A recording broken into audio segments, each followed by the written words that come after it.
इतना बड़ा मजाक तेजस्वी यादव करते हुए दिखेंगे मुझे बिल्कुल उम्मीद नहीं थी। खुद युवा है, उप मुख्यमंत्री रह चुके हैं। 26 लाख सरकारी नौकरी ऑलरेडी एग्जिस्ट करती है बिहार में और आप नौकरियां बना देंगे 20 महीने में 2,76,00,000। इम्पॉसिबल आ जाता है ना, तो वहां पर कुछ सोचना नहीं पड़ता है। राधिका खेड़ा जी जितना भी हासिल है, इनके पास कुछ देने के लिए जवाब है नहीं। ब्रह्म ज्ञान सत्ता से बाहर होने के बाद तेजस्वी यादव को आया कि 3.25 करोड़ नौकरियां दी जा सकती हैं। 17 महीने में दी 5 लाख और 20 महीने में दे देंगे 3.25 करोड़। इसीलिए मेंशन। नमस्कार दोस्तों, आप सभी का स्वागत है मेरे YouTube channel sector and attack में। आज की वीडियो होने वाली है बहुत ही धमाकेदार, क्योंकि आज की इस वीडियो में हम ये देखने वाले हैं कि नीतीश कुमार की सरकार की तरफ से बिहार की महिला को 10-10 हजार रुपए अकाउंट में डाल दिए गए हैं। वहीं दूसरी ओर महागठबंधन की सरकार भी कहां चुप रहने वाली है। उनके तेजस्वी यादव ने कहा कि यदि बिहार में महागठबंधन की सरकार बनती है तो उन्होंने अपनी तरफ से ये घोषणा की कि हर घर में एक सरकारी नौकरी देने का वादा उन्होंने किया। तो यहाँ पर यही मुद्दा गरमाया हुआ है और हमारे साथ हमारे एंकर गरिमा सिंह ने आरजेडी की प्रवक्ता कंचना यादव से ये कुछ सवाल किए कि हर घर में एक सरकारी नौकरी आप कैसे दे पाएंगे, ये कैसे संभव है। तो यहाँ पर उनका साथ दिया राधिका के खेड़ा ने। आगे क्या इस डिबेट में हुआ आप खुद से ही देख लीजिएगा, लेकिन उससे पहले आपने मेरे चैनल को सब्सक्राइब नहीं किया है फ्रेंड्स, तो सब्सक्राइब कर लीजिए जिससे कि आने वाले वीडियो के नोटिफिकेशन आपको समय रहते मिल सके। चलिए शुरू करेंगे हम आज का डिबेट वीडियो। इतना बड़ा मजाक तेजस्वी यादव करते हुए दिखेंगे मुझे बिल्कुल उम्मीद नहीं थी। खुद युवा है, उप मुख्यमंत्री रह चुके हैं। 26 लाख सरकारी नौकरी ऑलरेडी एग्जिस्ट करती है बिहार में और आप नौकरियां बना देंगे 20 महीने में 2,76,00,000। ये कैसे होगा? सबसे पहले गरिमा जी, मैं आपको बस कुछ कहना चाहती हूँ, एक लाइन में बताना चाहती हूँ कि नथिंग इज इम्पॉसिबल। जब नथिंग इज इम्पॉसिबल आ जाता है ना, तो वहां पर कुछ सोचना नहीं पड़ता है। राधिका खेड़ा जी जितना भी हासिल है, इनके पास कुछ देने के लिए जवाब है नहीं। दूसरी बात कि जो भी नीतीश जी ने इतना नौकरी दिया, इतना रोजगार दिया, इतना किया, 20 साल में क्या किया? 20 साल में इनके पास क्या है? अरे जरूरी नहीं है कि जो एग्जिस्टिंग नौकरियां हो गरिमा जी, वही नौकरियां फुलफिल की जाए। जरूरी यह भी है कि नई नौकरियां सृजन भी की जाए। हाँ, ये सवाल उठ सकता है कि 3 करोड़ 3.5 करोड़ जितना आबादी है उतना नौकरियां आप कैसे सृजन करेंगी? फिर मैं कहती हूँ कि नथिंग इज इम्पॉसिबल। कि बिहार में 36 मिनिस्ट्री है और बस एक डिपार्टमेंट हमें मिला था, जो शिक्षा डिपार्टमेंट, जिसमें आपने जो है कि 3,93,000 कुछ दिखाया, लेकिन उसमें यह भी है कि 2.5 लाख लगभग ऐसी नौकरियां हैं जो कि परमानेंट नहीं थी, उसको परमानेंट किया गया। तो 5 लाख से ज्यादा नौकरियां दी गई 17 महीने के अंदर। और क्या नहीं, आप बताइए कि क्या जातिगत सर्वे किसी राज्य में हुआ था? लोगों को लगता था हो ही नहीं पाएगा, तमाम पेज फंसाने की कोशिश की गई, लेकिन हमने उसको पॉसिबल बनाया बिहार में। बिहार पहला ऐसा राज्य बना जहां जातिगत सर्वे हुआ, नीतीश जी हमारे साथ थे, और बिहार पहला ऐसा राज्य बना जहां 65% आरक्षण लागू हुआ। ऐसा राज्य बना, कहीं पर भी आप रिकॉर्ड बता दीजिए पूरे देश भर के किसी भी राज्य में जहां 17 महीने में 5 लाख नौकरियां दी गई हो। तो ये ब्रह्म ज्ञान की प्राप्ति तेजस्वी यादव को अभी हुई, अभी मजा आएगा ना भिड़ो। वो कह रहे हैं भाई अपनी बेरोजगारी का हल ढूंढ रहे हैं तेजस्वी यादव। ये ब्रह्म ज्ञान सत्ता से बाहर होने के बाद तेजस्वी यादव को आया कि 3.25 करोड़ नौकरियां दी जा सकती हैं। 17 महीने में दी 5 लाख और 20 महीने में दे देंगे 3.25 करोड़।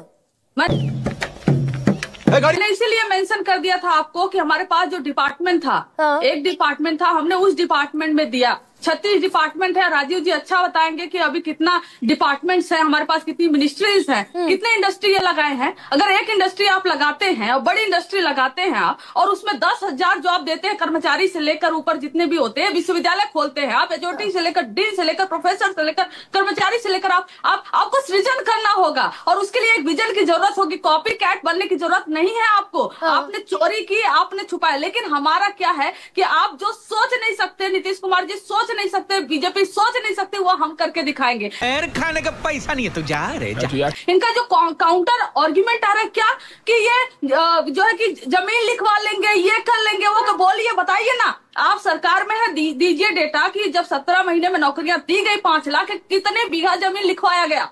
आप दीजिए कि कितने बीघा जमीन आपको मिला। जो आप लैंड फॉर जॉब की बात करते हैं, उसमें कितना ईडी सीबीआई आपके पुलिस प्रशासन को कितना जमीन बीघा मिला? यानी सब कुछ कंचना, यानी सब कुछ दरअसल अभी हवा में है ना भैया। नौकरियां सृजित करेंगे? ना एक सेकेंड, आप पहले यूनिवर्सिटीज बनाएंगे, फिर यूनिवर्सिटीज में पहले तो यूनिवर्सिटी बनेगी, उसके बाद फिर आप कह रहे हैं कि आप वैकेंसीज निकालेंगे, डीन रखेंगे और प्रोफेसर्स रखेंगे। तो ये 20 महीने में ये बहुत इम्प्रैक्टिकल दिखता है ना कंचना। और आप क्योंकि ये बड़ी बौद्धिक प्रवक्ता हैं, मेरे सामने रोड मैप रख दीजिए, या ये सिर्फ एक पॉलिटिकल शिगुफा छोड़ दिया भैया, अखंड प्रतिज्ञा है? नहीं, पॉलिटिकल शिगुफा क्यों छोड़ेंगे हम? वो नहीं है जो कहेंगे कि साल में 2 करोड़ नौकरियां देंगे और बाद में पकोड़े को भी रोजगार में ला देंगे, ऐसी वो वाले हम नहीं हैं। हम वो हैं कि हाँ, अगर हम 20 दिन के अंदर अधिनियम बनाएंगे और 20 महीने के अंदर हम सरकारी नौकरियां देंगे, उसमें तेजस्वी जी ने बहुत सारे प्लेटफॉर्म पे बोला है कि उसमें यूनिवर्सिटीज तो खुलेंगी, IT हब तो खुलेंगे, इसके साथ भी जो एग्रो बेस्ड इंडस्ट्री होती है, चाहे आप बिहार में मखाना देख लीजिए, चाहे लीची देख लीजिए, चाहे हाजीपुर का केला देख लीजिए, चाहे वहां भागलपुर का आप सिल्क देख लीजिए, इतने मशहूर चीजें हैं, लेकिन इनको प्रॉपर प्लेटफॉर्म नहीं है कि प्रॉपर प्लेटफॉर्म से चैनलाइज करके इसको एक्सपोर्ट किया जाए, या इसके लिए इंडस्ट्री बनाई जाए, या इसके लिए जो ऑलरेडी बंद है चीनी नहीं, तो इंडस्ट्री अगर बनेगी कंचना तो वो तो ऑर्गेनाइज्ड सेक्टर हुआ ना। इंडस्ट्री अगर बनेगी तो ऑर्गेनाइज्ड प्राइवेट सेक्टर हुआ। सरकार कहां से ये पैदा कर देगी ओवर द नाइट और ड्यूरिंग 20 मंथ्स? 20 मंथ में पूरा हो सकता है। मैंने कहा कि नथिंग इज इम्पॉसिबल। और ऐसा नहीं है कि कोई इंडस्ट्री ओपन, ये मोदी सरकार नहीं है ना कि जहां पर सरकारी जो कंपनियां हो, सरकारी जो इंफ्रास्ट्रक्चर हो, उसको भी प्राइवेटाइज करते। यहाँ पर हम सरकारी बनाने की बात कर रहे हैं, हम प्राइवेटाइज की बात नहीं कर रहे हैं। इवन जो प्राइवेटाइज होगा उसको भी हम सरकारी करेंगे। ये हम मोदी जी का नहीं है कि हम आरक्षण खोरी के चक्कर में, आरक्षण चुराने के चक्कर में जो सरकारी चीजें हो, सरकारी संस्थानें हो, उसको भी प्राइवेटाइज कर दे। हम यहाँ सरकारी नौकरी और पक्की नौकरी की बात कर रहे हैं और हमारे पास ये अपनी नौकरी की बात। दरअसल भाई प्रधानमंत्री मोदी के भी वादे पर भरोसा किया था ना जनता ने। 282 सीट पकड़ा दी थी, बहुत हुई बेरोजगारी की मार अब की बार मोदी सरकार। 282 सीट पब्लिक ने पकड़ा दी। ये आप दरअसल तेजस्वी अपनी बेरोजगारी की चिंता, अपनी बेरोजगारी के जुगाड़ में लगे हैं क्या? ये कुछ क्रेडिबिलिटी नाम की चीज भी होती है गरिमा जी। मोदी जी की क्रेडिबिलिटी क्या है? मोदी जी तो हवाई चप्पल वाले को भी हवाई जहाज में बैठा रहे थे बिहार में। कितने हवाई अड्डे खुले, कितने हवाई चप्पल वाले आपको हवाई जहाज में बैठे हुए दिखते हैं? कि मोदी जी तो 4 हवाई जहाज अड्डे बनाने की बात कर रहे थे, कितने खुले? आज हम उस पर नहीं किया तो कितने स्पेशल ट्रेनें जो बाद में रूट करके वहां पर चलाई जा रही है, कितना बिहार को इन्होंने दिया? हमारे क्रेडिबिलिटी में तो सवाल आएगा। फिर क्रेडिबिलिटी में तो सवाल आएगा कंचना कि देश की सुप्रीम कोर्ट सीबीआई वाली चार्जशीट को खारिज करने से मना कर देती है जॉब लैंड फॉर जॉब मामले में। भाई लैंड फॉर जॉब तो चस्पा है ना।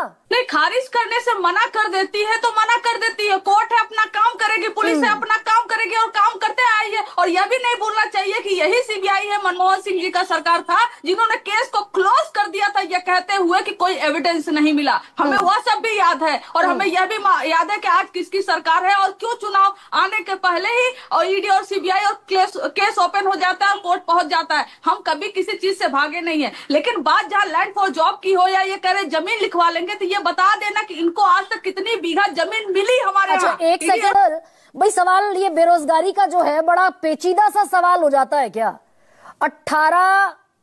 10 कितनी वैकेंसी थी मैं भूल गई, दरअसल 10 नौकरियां थी, 1800 कैंडिडेट पहुंच गए गुजरात में। होम स्टेट प्रधानमंत्री नरेंद्र मोदी का, रेलिंग टूट गई, एक पोस्ट पर 180 लोग। सबसे पहले सभी को नमस्कार। पहले जो प्रवक्ता थी तेजस्वी यादव जी की पार्टी की, उन्होंने कहा कि हम लोगों ने, मैं आपको उन्होंने कहा हमने जातिगत जनगणना करवाई, इतनी सक्सेसफुल। खुद इनके नेता राहुल गांधी जी, जो उनके लीडर ऑफ ऑपोजिशन हैं, इनके सबसे बड़े लीडर, उन्होंने ही सवाल उठाया था और उन्होंने कहा था ये जो जातिगत जनगणना बिहार में हुई है वो वहां के लोगों को भ्रमित करने के लिए, उनको मूर्ख बनाने के लिए और उनको बेवकूफ बनाने के लिए करी गई है। तो जिसकी वो आज ढींगे भर रही थी आपके शो पे, उनके नेता राहुल गांधी, उनके पार्टनर ने ही सीधा सीधा कहा कि ये भ्रमित करने के लिए करी गई। उसके बाद जब आपने रोजगार और 2 करोड़ की नौकरी पर 2 करोड़ नौकरियां क्रिएट करने की बात पूछी तेजस्वी यादव, और बहुत अच्छा हुआ आपने ये बात उठाई कि कैसे 2 करोड़ रोजगार क्रिएट किए जाएंगे, वो भी गवर्नमेंट रोजगार 2 करोड़ फैमिलीज के लिए। तो उन्होंने उसको ट्रोल करना शुरू कर दिया जुमलों के साथ। तो देखिए, लेकिन हम मुद्दों पे बात करेंगे यहाँ पे। ये भी सच है कि एमएसएमईज नए खुले हैं, जहाँ पे 4000 से ज्यादा एमएसएमईज, और जितनी ग्रोथ एमएसएमईज की बिहार में है वो देश में टॉप 5 राज्यों में आता है, जिससे करीबन 20,000 से ज्यादा युवाओं को रोजगार मिला है सिर्फ एमएसएमई। कहाँ का डेटा दे रही है राधिका? ये कहाँ का डेटा दे रही है? एमएसएमई का कहाँ का डेटा है? ये बहुत इजीली अवेलेबल है, बहुत इजीली अवेलेबल है, बहुत इजीली अवेलेबल है। अब मैं बाकी ऑनलाइन देखिए, सारी जगह ऑफिशियल डेटा है। मैं कभी भी, मेरा कोई डेटा आपको कभी भी, आपके साथ मैं बहुत सालों से डिबेट कर रही हूँ गरिमा जी, और आज तक मेरा रिकॉर्ड रहा है कि मैंने कभी भी गलत डेटा पेश नहीं किया। नहीं, मैं पूछ रही हूँ बड़ी विनम्रता से राधिका कि ये देश का डेटा दे रही हैं आप एमएसएमई का या बिहार का दे रही हैं? मैं बिहार का दे दूं, बिहार के बारे में ही चर्चा करेंगे। अच्छा ठीक है। हाँ, 4000 एमएसएमई तो सिर्फ नहीं होंगी ना देश के अंदर।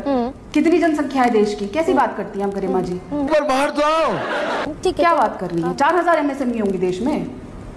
ये तो बड़ी हास्यास्पद बात कर दी आपने। कैसी लगी आपको आज की डिबेट वीडियो? देखा आपने यहाँ पर कंचना यादव ने किस तरीके से अपनी बात को रखा है, साथ ही साथ कहा है कि अगर करना चाहे इंसान तो क्या कुछ नहीं कर सकता। इस पर राधिका खेड़ा और गरिमा सिंह ने इनको किस तरीके से जवाब दिया, आपको कैसे लगा, आप मुझे कमेंट सेक्शन में बता सकते हैं।